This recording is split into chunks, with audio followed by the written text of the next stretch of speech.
Welcome to the deep dive, where we take the overwhelming, the complex, and let's be honest, sometimes the outright frustrating technical challenge, and we turn it into a clear, unified game plan. And today, our mission is, I think, one of the most critical in the modern productivity stack. We're talking about optimizing local personal speech to text. Right, STT. Our listeners sent in a fantastic stack of sources that cover everything from, the big architectural breakthroughs to the very specific pains of running modern AI on AMD GPUs. I saw that, yeah.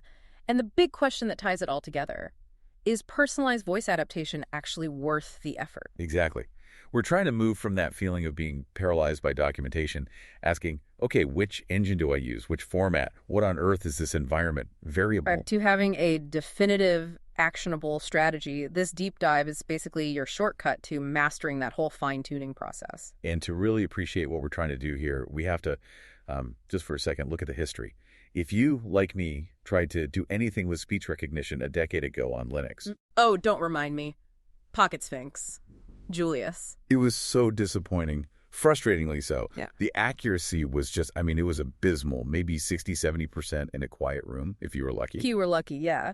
And they required these, Byzantine multi-component pipelines. I remember spending weeks just trying to wire together hidden Markov models. HMMs. With Gaussian mixture models. And then you had to find a language model with n-grams. It wasn't a product. It was like a Frankenstein's monster of different parts. It was an incredible amount of effort just to get something bad to run. And that whole architecture was just fundamentally flawed. Right? Every single component had to be trained separately. You had the acoustic model for the phonemes. The language model to predict the next word, a pronunciation dictionary you had to maintain. Yeah. It was just so brittle. And those n-grams, they could only look, 3 to 5 words ahead? At best, which means they were contextually blind. Contextually blind is the perfect way to put it. You could say, I need to sail the seas, and it might transcribe, I need to sell the seas. Because it just couldn't see the bigger picture. But then, September 2022, OpenAI releases Whisper. And that wasn't just... an incremental improvement. No, it was a sea change. It was the actual bona fide, viable technology moment. It solved 90% of those old problems basically overnight. And that's what we're digging into. We've got some really specific technical challenges to hit today, especially for our listener. The sources give us this incredible look at the AMD hardware issues. The pain points, yeah. The GFX 1101 architecture, the limitations of ROCm. And we're not just talking hardware. We're getting into the hyper-specifics of fine-tuning strategy, hyperparameters, data prep, and the core reason why you'd even bother. Right, that core rationale. Why customize ASR when the stock model's already pretty good? Well, because of things like code switching between English and Hebrew, or mastering that really technical niche vocabulary. So it's the complete picture. From the massive scale that gave Whisper its power in the first place, down to the granular level of which software settings you need to get that personalized excellence on the hardware you already own. Let's unpack it. Okay, let's start with the revolution. Why did Whisper succeed where literally decades of research just couldn't quite get there? It goes back to 2017, right? It all comes down to the transformer architecture. That paper, attention is all you need. Before that, you had these sequential models like RNNs, LSTMs. Right. They had to process sound over time, one little chunk after another. And they were always trying to remember the beginning of the sentence by the time they got to the end. They had this vanishing gradient problem. It's like trying to solve a complex puzzle, but you're only allowed to see one piece at a time. That's a perfect analogy. But the transformer, with its self-attention mechanism, it processes the entire input sequence all at once. The whole 30-second chunk. The whole thing. It looks at the whole picture, and it calculates how important every single part of that sequence is to every other part. And that gives it true global context. Which is how it can tell the difference between sail the seas and sell the seas. Exactly. That is the fundamental difference. And once you have that architectural breakthrough, the next ingredient is just raw, unbelievable volume. The scale of the training data was just astronomical. You're talking 680,000 hours of multilingual web scrape data. To put that in perspective, that's over 77 years of continuous audio. 77 years. And it wasn't just clean English. It was 98 languages, dialects, accents, background noise, terrible microphone recordings from the web. And the result of all that messy data is instant robustness. Precisely. The old models were so brittle. If you had a slightly different accent or a fan whirring in the background, the accuracy would just plummet. Right. But Whisper was trained on everything. Yeah. So it learned what speech sounds like when it's noisy. It knows how to filter the signal from the noise because it's seen millions of examples of it. So we move from that Frankenstein's monster of components HMMs, GMMs, all that. to a single unified architecture. It's a single end-to-end encoder-decoder transformer. You feed it audio, it outputs text. No separate acoustic models, no separate language models, no manually curated pronunciation dictionaries. It learns all of it, all at once. Okay, but let's dig into that bootstrapping story. 680,000 hours. The big question is, how did they get the transcripts? They didn't hire an army of people to type for 77 years. No, and that's the fascinating part of modern AI. It's all about weekly supervised learning. I mean, back in the 50s and 60s, you had tiny data sets. Less than 50 hours, all transcribed by hand. That was the seed. Perfect quality, but useless quantity. Totally. Then, fast forward, and as the internet grows, you suddenly have this massive amount of audio paired with imperfect transcripts. Like YouTube's auto captions. Exactly. Or audiobooks with human-written text that's maybe a little misaligned. Whisper leverage, all of that. So how did they know which ones were good enough to use? They used advanced automated quality checking.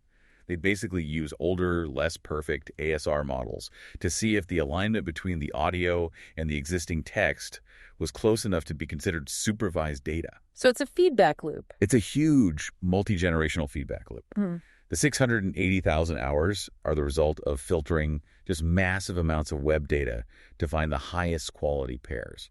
It's an incredible feat of data engineering. And the impact was just immediate. You can see it in the market. This wasn't some academic toy. Oh, the stats are clear. The market's projected to hit almost $50 billion by 2032. Whisper itself got, 60,000 stars on GitHub in its first year? And people are actually using it. Live captioning usage has jumped, which means people to trust it now. It crossed that threshold from maybe helpful if I'm desperate to this is a reliable professional tool. Okay, so we've established the tech is revolutionary, the software is there. But now we hit the ground, the reality that our listener is facing. Getting this amazing software to actually run on their specific non-NVIDIA hardware. And this is where the story gets a lot more specific and, frankly, a lot more fraught with peril. Yeah. When you go with Team Red, with AMD, you are choosing to rely on ROCm. Which is their compute stack. And historically, it's been the, let's say, immature sibling to NVIDIA's UDA.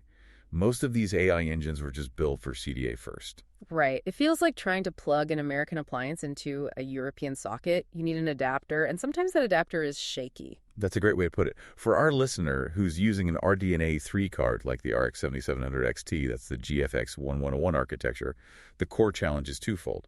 First, compatibility. Just making it work. Just making the libraries see and use the hardware correctly.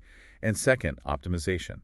And avoiding that incredibly frustrating thing you mentioned. A silent CPU fallback. The silent CPU fallback. It's insidious. You think you run on the GPU, you check your system monitor, and your CPU is maxed out while your expensive GPU is just sitting there at like 2%. Okay, let's give the listener the definitive hierarchy. We need a clear ranking of the best engines for AMD GPU acceleration. Tier 1, the #1 recommendation. Tier 1, without a doubt, is faster Whisper. And the why here is the most important part. So what's the why? What makes it so much better than the original from OpenAI? It completely rips out and replaces the PyTorch backend with something called C-Translate 2. Okay, and what is C-Translate 2? It's a dedicated library built by OpenAI specifically for fast, efficient inference of transformer models. It's written in C++S, not Python. And it has official, dedicated, robust ROCm support. So it's not just a wrapper around the old stuff, it's a whole new engine under the hood. Precisely. It uses these highly optimized kernels for ROCm, and that gives you a performance boost of 3 to 4 times faster inference than the original Whisper on PyTorch, and it uses less VRAM. That's huge. And it works on the listener's specific card. Yep, it's proven compatible across the RDNA architectures, including GFX 1101. Okay, so faster Whisper is Tier 1. What's in Tier 2? The it works but category. Tier 2 is workable but slow. So that's where you'd put the original OpenAI Whisper running on PyTorch with ROCm. It works, it's accurate, but it's just slow because of all that Python overhead. Okay. Any thought? OnNX runtime is also in there. OnNX is a great format, but it's not plug and play. It requires you to convert the model and do some manual tuning. And the engines to avoid. The ones that will just lead to frustration. Tier 3, avoid for GPU. And that is, I have to say, Whisper.cp. Oh, that's surprising. I thought that was really popular. It's a marvel for CPU-only performance. It's the fastest way to run Whisper on a laptop CPU. but its ROCm support is highly experimental, buggy, and it's the #1 culprit for that silent CPU fallback. Got it. So avoid that for GPU use. So let's nail down the workflow. For our listener with their AMD card, what's the exact sequence of tools? You split it into 2 phases, development and deployment. For development, so the fine-tuning part, you use PyTorch on ROCm. Why PyTorch for that part? Because it just has all the tools. The optimizers, the community support for training, it's the easiest environment to work in for fine-tuning. But as soon as you have that final model, that safe tensors file, You convert it. you immediately convert it using the ctranslate2 utilities. Then, for deployment, for the actual day-to-day inference, you use the faster Whisper library, loading that converted ctranslate2 model. So you get the best of both worlds.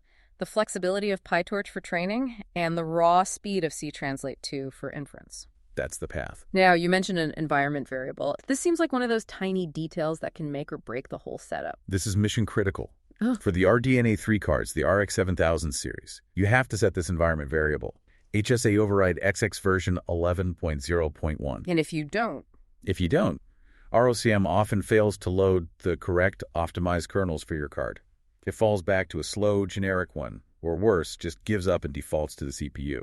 Without this one line, your Tier 1 setup performs like it's Tier 3. Okay, so you've done all that. You've launched Faster Whisper. How do you know for sure that the GPU is doing the work? How do you hunt down that fallback? You have to use the ROCm system management interface. It's a command line tool. Rockimus My. Like NVIDIA's May. Exactly like it. You Yeah. run that while you're transcribing a chunk of audio, and you should see the GPU compute utilization instantly spike to 90 or 100%. The CPU usage should stay relatively low. And if the CPU is spiking and the GPU is sitting at 5%, That's your red flag. You've got a problem. Stop, check your installation, and make sure that HSA override EFX of X version variable is set correctly in your session. okay, last thing on this section, model formats. We have safe tensors, GGUF, ctranslate2. For this specific AMD desktop setup, what's the final definitive target format? The definitive target is the T-Translate2 format. We'll talk more about GDUF later. It's phenomenal for CPUs. But for raw speed on this specific AMD GPU setup, using Faster Whisper, C-Translate2 is purpose-built for that job. It sacrifices some general utility for pure, unadulterated speed. Okay, now that we know the right software path, let's talk about a major source of anxiety. Our listeners saw their media model pushing their RX 7700 XT to 100% utilization during transcription.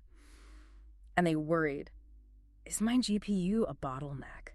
Is this bad? Yeah, this is a huge one. And it requires a big mental shift away from how we think about gaming. Right.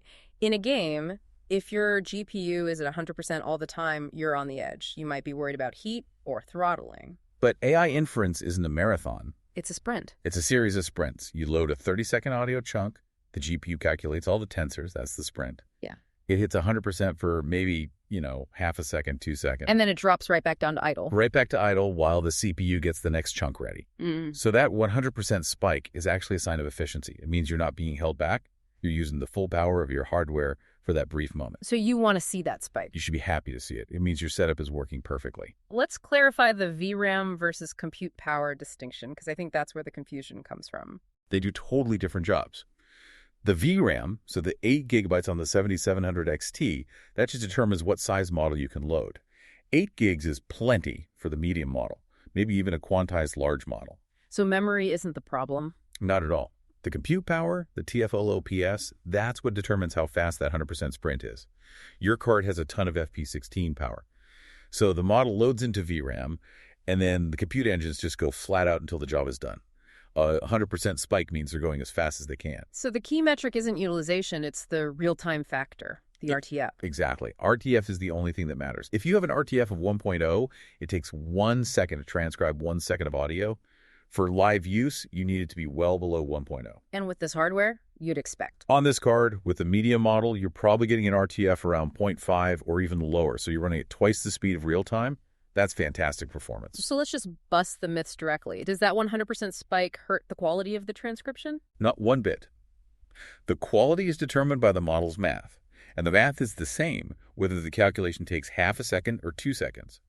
Speed doesn't change the answer. Does it mean you need to upgrade your GPU? Absolutely not. You only upgrade if your RTF is too slow for your needs. If you're running faster than real time, your hardware is doing its job perfectly. And what about reserving power for, the rest of the system, your display? That's negligible. Display composition uses a tiny fraction of the GPU's power, maybe less than 1%. And modern GPUs are designed to schedule these tasks. You can let the compute engine use 100% in those bursts, and your system will still feel perfectly responsive. So the advice is stop looking at the utilization percentage. Yes, monitor your VRAM usage and your temperature. Keep it under 85 degrees Celsius. But those 100% compute spikes, that's a sign of mission success. Your RX 7700 XT is perfect for this. Okay, hardware anxiety is now officially put to rest. Let's move to strategy.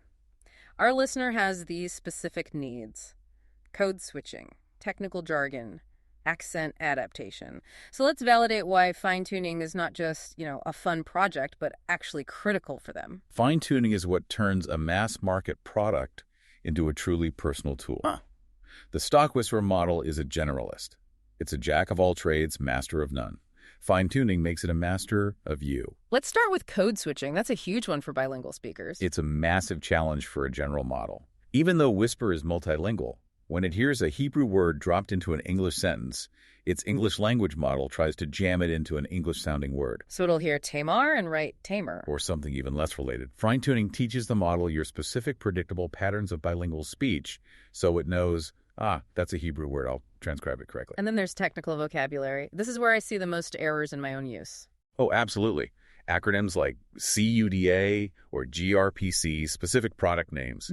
These words are just statistically rare in that huge 680,000-hour data set. So Whispers have barely ever seen them. Right. It might hear gRPC and just spell it out gRPC, or guess GRIP-C.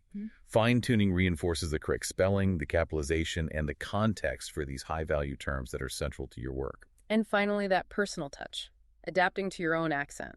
General models are trained on an average of thousands of accents. Fine-tuning specializes the model for your unique pronunciation, your pace, your prosody, in this case is really English.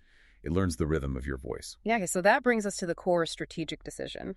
Why focus on fine-tuning a smaller model, like small or tiny, for local use, instead of just pouring all that data into the huge, large model that you can only access through a cloud API? This is what we can call the crossover effect, and it's where the real strategic win is. When you fine-tune the small model on your high-quality personal data, its performance for your specific domain and voice can actually approach or even beat the stock medium or large model. Wait, really? How is that possible? Isn't the large model just fundamentally better? It's better in a general sense, yes. But here's the thing. The smaller models, they have more room for improvement, they have less capacity, so they were forced to learn broader, more general patterns. So they have more useless knowledge that can be replaced. That's a great way to put it. Fine-tuning a small model lets you replace large chunks of irrelevant general knowledge like, vocabulary about 18th century poetry with focused, high-value knowledge about your technical field. So you're making a bigger proportional change to the model's worldview. Exactly. If the small model has, say, 100 knowledge slots and you customize 10 of them, you've changed 10% of its brain. The large model has 10,000 slots. Your custom data might only adjust 50 of them. It's a much smaller dent. So you see a more dramatic drop in the word error rate. A much more dramatic relative drop. You might see the stock medium model get, say, an 8% word error rate on your audio, but a well-fine-tuned small model could drop that to 7%. And it runs way faster and costs nothing after the initial effort. And that's the clincher. The ability to run it locally, for free, with total privacy and offline capability. That massively outweighs the tiny marginal accuracy gain you might get from a super expensive large model API in the cloud. For a solo user, the fine-tuned small model is the clear strategic winner. Okay, strategy is set. Fine-tune the small model. Now let's get into the listener's architectural question. How can a few hours of my data, a tiny speck compared to the 77 years of original training, actually update this massive model without breaking it, without catastrophic forgetting? That's the paradox, right? How do you teach it new tricks without making it forget all the old ones, like basic English grammar? And the answer is really elegant. It comes down to hyperparameter controls and some clever architectural techniques. It starts with the learning rate, I assume? Yes. The initial training used big learning rates, big steps to learn quickly. Fine-tuning uses extremely small learning rates. We're talking 1E5, 1E4. It's not taking giant leaps. It's making tiny, cautious nudges. So you're not rebuilding the foundation, you're just polishing the surface. That's exactly it. The original model is already in a really good spot. Fine-tuning just gently pushes it to an adjacent, slightly better spot that's optimized for your data without letting it fall out of that deep valley of existing knowledge. And this learning isn't applied evenly across the whole model, is it? No, not at all. You see this clear dynamic where the early layers of the encoder, the ones that handle basic acoustic features like what a foam sounds like, they barely change at all. Maybe 0.1% of their weights are adjusted. You don't want to mess with the physics of sound. You don't. But the later layers, especially in the decoder, the ones handling the language model and vocabulary, they're much more flexible. That's where the specialization happens. Correct. You see significant weight changes there, maybe 10 to 30%. That's where the model learns your code switching patterns and your technical terms, so you get this targeted plasticity that avoids catastrophic forgetting. And modern techniques like LoRa make this even more efficient. How can we explain LoRa conversationally? Okay, imagine the huge pre-trained model is like a giant, perfectly woven quilt. It's beautiful, it works really well. You don't want to unravel and restitch the whole thing just to add a small custom patch with your name on it. Right, that would take forever, and you might ruin the original pattern. Precisely. So what LoRa does is it freezes the original quilt completely. You don't touch it. Instead, you add two tiny, efficient adapter matrices on top of it. These are your specialized patches. So they're separate from the main model. They are. They're extremely small, and they capture all the new specialized knowledge. So when the model runs, it uses the original quilt plus the information from your custom patch. The update is additive, not destructive. So the model isn't confused. It's not trying to choose between general English and my tech jargon. It's learning context. It's learning conditional behavior. It knows, okay, the general rules of English apply. But when I hear this person's voice and these specific acoustic cues, I should prioritize the knowledge from the custom patch. It learns when to apply the patch. That makes a lot of sense. What about punctuation? That's super personal. Can I fine-tune it to use dashes the way I do or my specific comma frequency? You can try. You can feed it punctuated transcripts. But the challenge is that your speaking style doesn't always map perfectly to your writing style. And punctuation signals in audio are really sparse. So you risk confusing the model. You risk compromising the core transcription task by trying to make it a master of your personal writing style, too. There's a much better, more practical solution. Which is? Modularity. You fine-tune a separate punctuation restoration model. This is a small, lightweight language model that you train only on your existing written work, your notes, your documents, your blog posts. Ah, so it's a two-step process. Exactly. Whisper does the raw transcription, gets the words right. Then you pipe that raw text through your personal punctuation model, and it adds the commas, periods, and dashes exactly the way you like them. That gives you maximum control. Maximum control. And it lets each model do what it does best. It's the clean, enterprise way to get a polished final output. Okay, we've got the strategy, we understand the architecture. Now for the most critical part, Building the data set. This is where the whole project lives or dies, right? This is absolutely the bottleneck. Garbage in, garbage out. You can have the best hardware, the best code, but if your data is bad, your model will be bad. So let's tackle the first big question. My intuition says I should record my training data in my noisy office because that's where I'm going to use the model. Train how you fight. That intuition makes sense, but the answer is a firm no, or at least not for your primary data. Really? Why not? About 80% of your training data needs to be clean, high-quality audio. The model has to first learn the perfect, idealized signal of your voice, your pronunciation, your vocabulary, without any interference. So if I train it on noisy data, it learns a noisy, degraded version of my voice. Exactly. It bakes the noise into its understanding of your core vocal features, and that limits its maximum possible accuracy. So then how do you teach it to handle noise? Through targeted programmatic augmentation. You take that beautiful, clean audio, and then you use software to add controlled amounts of noise, reverb, different microphone effects. Ah, so you separate the two learning tasks. You separate learning the signal, your voice, from learning how to handle noise. It's a much more efficient and effective way to build robustness. Okay, let's get into the hard specs. The non-negotiable audio requirements for Whisper. These are fixed. Your sample rate must be 16 kilohertz. The model is only trained on that. If you feed it 44.1, it has to be downsampled correctly. Okay, 16 kilohertz. What else? It has to be mono. Stereo is just redundant data that can confuse it. Right. And the file format should be something lossless, like WAV or FLAC, so you're not starting with compression artifacts. And what about the length of each audio clip? Whisper has that hard limit. It does. The hard 30-second maximum constraint. That's because of its fixed input size. Anything longer has to be split. So what's the optimal length for training samples? The listener's preference for 20 to 30-second segments is actually excellent. Shorter clips of 5-15 seconds are fine, but those longer, more natural chunks of speech are great for capturing prosody and context. Right. It helps the model learn the rhythm of a full sentence. Now let's talk volume. How much of this data do I actually need to collect to see a real difference? We can give some good guidelines. For a practical minimum, if you collect 2 to 5 hours of high-quality transcribed audio, you will see a noticeable improvement, a 10 to 20% relative reduction in your error rate. Okay, so that's enough to prove it works, but to get a really solid professional grade result. For that, you want to aim for 10 to 20 hours. That's where you get solid domain adaptation. That's enough data for the model to really learn the statistical patterns of your speech and technical terms. You could see a 20 to 40% error reduction. That's a huge return on investment. Lastly, how do we organize all this data? I can just imagine having thousands of little WAV files and TXT files and it becoming a total mess. You have to move away from that fragile setup. The de facto standard is the Hugging Face audio dataset format. How does that work? Instead of thousands of file pairs, you have all your audio files, and then a single centralized metadata file, usually a JSON or a CSV file. That one file contains all the transcriptions and any other important info. Why is that better? It makes everything foolproof. It enables atomic operations so your audio and text can't get out of sync. It allows for lazy loading, which is way more memory efficient. It just brings professional level organization to your personal project. We have the fine-tuned model. We have the gold standard data set. Now let's talk deployment, the final reality. When you hit record in a modern STT app, you're not just using one model. No, you're kicking off a whole orchestrated system, Right. A multi-model symphony, really. A modern app is using 4 to 6 specialized models. Okay, break that down. What's phase one? Phase 1 is pre-processing. You've got a tiny voice activity detection model, a VAD, that's always listening. It filters out silence so the big power-hungry ASR model isn't running constantly. It's the gatekeeper. It's the gatekeeper. Then phase 2 is your heavy lifter, your fine-tuned whisper model doing the actual transcription.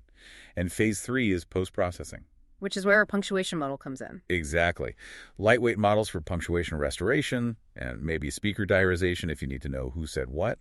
You need all these parts for a polished experience. This brings up the difference between real-time voice typing and what you'd call async transcription. For note-taking, is one of them just plain more accurate? Oh yes, batch or async transcription is reliably more accurate. You can see a 5 to 20% improvement in your error rate over real time, even with the exact same model. Wow, why is the difference so big? Because you remove the latency constraint. In batch mode, you record the whole file first. This lets the system find the best, most natural places to segment the audio instead of just chopping it every 30 seconds to keep up. And it gets better context. Full bidirectional context. In real time, the model can only look backward. In batch mode, it can look forward and backward across the whole sentence, which massively improves its ability to disambiguate words. For high-quality notes, async is the way to go. We talked about GGUF and CTranslate 2 earlier. Let's just contrast them one last time for deployment. Okay, so GGUF is the king of CPU and edge deployment.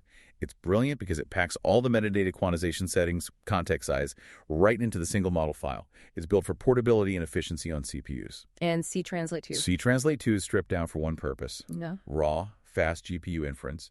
It's streamlined C++ code that's all about speed. For this listener's AMD desktop, it's the speed champion, hands down. Finally, let's talk cost. Running a GPU in the cloud 24/7 is not cheap. It's a massive cost sink. You're looking at $250 to $500 a month, easily. The recommended path is so clear here. Local deployment on your existing RX 7700 XT. The ongoing cost is just electricity. Which is maybe, $15 to $30 a month? It's nothing compared to the cloud. And how do you securely access that local engine when you're not at home? You use a secure tunneling solution, something like Cloudflare Tunnel or Tailscale. It gives you a secure way to access your home API from any device, anywhere in the world, with total privacy and for basically zero cost. So what does this all mean? We've gone from the early days of ASR disappointment through the whisper revolution, navigated the pains of AMD hardware, and landed on a clear, personalized strategy. The core conclusion is pretty definitive, I think. Fine-tuning a smaller model, like small or tiny, on clean, augmented data, and then deploying it locally with Fast Whisper and CTranslate 2, that is the optimal path for you. You get speed, privacy, and accuracy that's tailored to your exact needs. It's better than a stock cloud API. It's a tool that truly works for you. But it's still not flawless. So where is the frontier? What's going to close that final frustrating gap between excellent and perfect? The last 2%. Right. The frontier now is moving beyond just recognizing words and into understanding structure and semantics. Current ASR is amazing. 2 to 4% error rate on clean audio. The final leap is about handling real-world complexity. Things like multiple people talking over each other. Exactly. And advanced formatting. The next generation won't just give you a wall of text. It'll understand paragraph breaks, titles, bullet points. And speaker diarization, who said what will be flawless, and I assume deep integration with LLMs. That's the key. Integration with large language models for semantic post-processing. The next gen of ASR won't just transcribe better, it will understand the conversation better. We know from the sources that the really mission-critical ASR for air traffic control or medical transcription, that stuff requires millions of dollars in custom data and constant human verification to get to near zero errors. And that is the final provocative thought we want to leave you with. Achieving that near-perfect accuracy in your own niche, even as a solo user, means you have to start embracing those same enterprise principles. The technology is basically solved. The software and hardware strategy is there. The final critical step to perfection isn't about finding a better model. It's about a continuous iterative mission to improve the quality of your own gold standard data. Your job is now a data curation mission. That's all the time we have for this deep dive into personalized ASR optimization. Thank you for joining us. Until the next deep dive.